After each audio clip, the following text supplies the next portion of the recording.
پاکستان میں جو بھی آپ کہتے ہیں کہ ساری قوم متحد ہو جائے، ساری قوم میں سے 75 سے 80% لوگ تو عمران خان کے ساتھ کھڑے ہیں، اس کو جیل میں بند رکھ کے باہر کون یہ فارم 47 والے 10 بندے اکٹھے ہوں گے تو کون کس کو وہ اکٹھا کر سکتے ہیں؟ ان کی اپیل کی حیثیت کیا ہے پبلک کے اندر، ان کی انگریس کتنی ہے پبلک کے اندر، یہ دیکھنے والی بات ہے۔ اس لیے یہ آنکھیں کھولنے کا وقت ہے، فوری طور پہ جو رول بیک کیا جائے، جو فیشزم ہے جس کو انلیش کیا گیا ہے پورے پاکستان کے اندر۔ اور جو آخری بات ہے وہ سب سے امپورٹنٹ بات ہے، وہ یہ ہے کہ پرائیورٹی کے ساتھ وہ مقدمات جو بڑے لمبے عرصے سے چل رہے ہیں ان کو پہلے ڈیسائیڈ کیا جائے، بجائے اس کے کہ 4 مہینے کا زور لگایا جائے کہ پاکستان تحریک انصاف اور اس کے کارکنوں اور اس کی لیڈرشپ یا اس کے دوسرے لوگوں کو سزا دینے کے لیے۔ میں آپ کی توجہ چاہتا ہوں، 2 مقدمات لاہور کے اندر پینڈنگ ہیں، اور ان کو کتنا پینڈنسی کا عرصہ ہو گیا یہ سارے جانتے ہیں۔ ماڈل ٹاؤن 1 کا مقدمہ پینڈنگ ہے، ماڈل ٹاؤن 2 کا مقدمہ پینڈنگ ہے، اور اسلام آباد کے اندر جو مقدمہ ابھی تک پینڈنگ ہے جس کا کوئی نتیجہ نکل کے قوم کے سامنے نہیں آیا، وہ یادیو کا ٹرائل ہے۔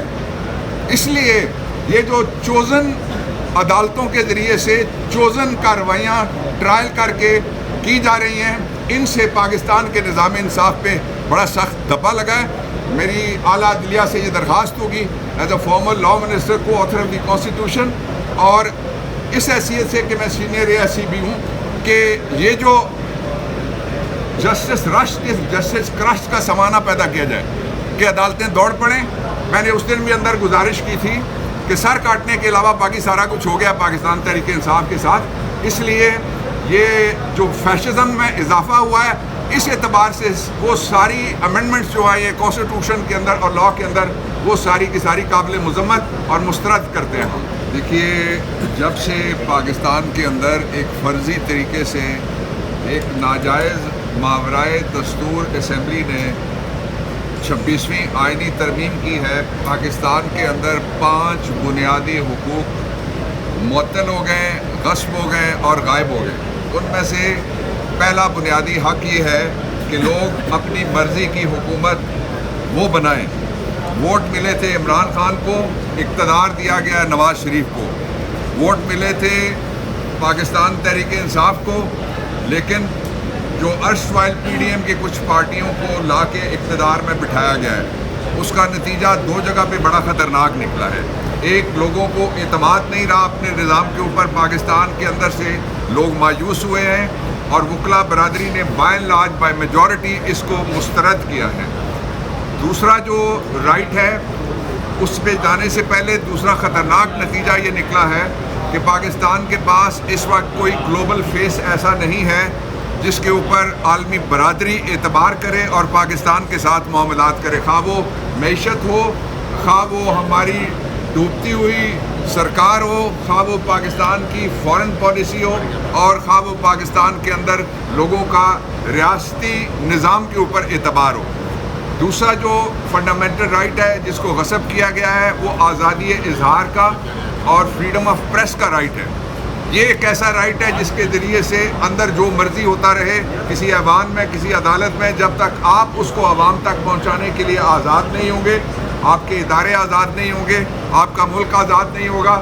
Right to access to information, وہ ایک اور رائٹ جو ہے وہ آٹومیٹکلی ختم ہو جاتا ہے۔ اس لیے اس وقت پاکستان ایک بنانا ریپبلک ہے جو ماورائے دستور نظام کے نیچے چل رہی ہے اور دستور کو معطل کر کے رکھ دیا گیا ہے۔ تیسرا جو رائٹ ہے لوگوں کا وہ حق اجتماع کا رائٹ تھا، جو اس ترمیم کے بعد امید یہ تھی کہ زیادہ تعداد میں ججز ہوں گے اور زیادہ جلدی فیصلے ہوں گے، زیادہ توجہ ہوگی، لیکن نتائج اس کے برعکس ہیں۔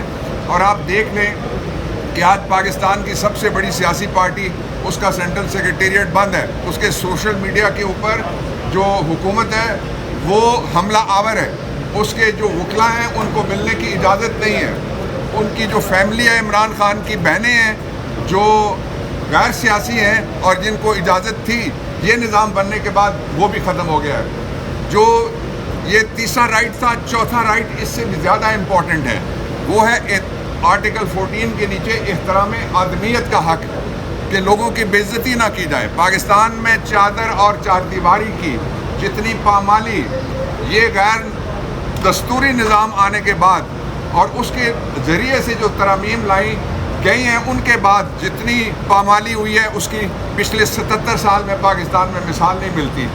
بچیوں کو اٹھایا گیا, بچوں کو اٹھایا گیا, صحافیوں کو اٹھایا گیا, وکلا کو اٹھایا گیا, ورکرز کو اٹھایا گیا, لیڈرز کو اٹھایا گیا. پاکستان میں جو اگلا حق ہے وہ فیئر ٹرائل کا حق تھا. اس وقت عمران خان کے اوپر سب سے زیادہ مقدمات ہیں, مور دین 197-98.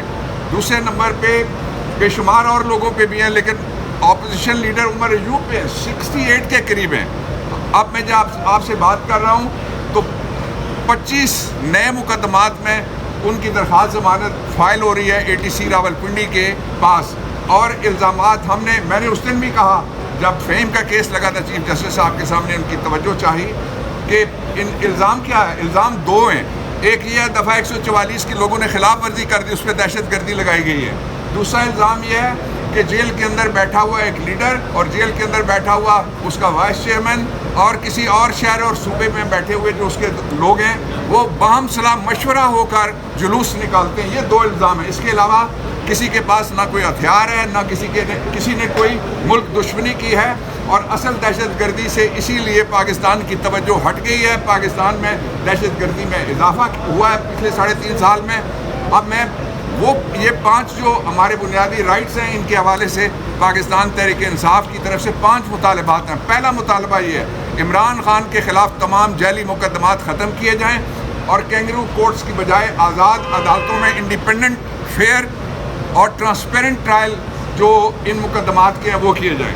ہمارا دوسرا مطالبہ یہ ہے کہ پاکستان کے اندر جتنے بھی سیاسی کارکن ہیں جن کو بند کیا گیا ہے, خواہ ان کا تعلق پاکستان تحریک انصاف کی سب سے بڑی جماعت پاکستان کی سب سے زیادہ ہمارے ہیں, لیکن اور پارٹیوں کے بھی, بلوچستان کے اندر لوگ گرفتار ہیں. سندھ کے اندر بھی ایک ریت دکھایا جاتا ہے, جو ہی کوئی باہر نکلے اس کے ساتھ بدسلوکی کی جاتی ہے. اس کو ختم کیا جائے فوری طور کے اوپر اور لوگوں کو پاکستان کے اندر باہر نکلنے کی, بولنے کی اجازت دی جائے اور میڈیا کو آزاد کیا جائے.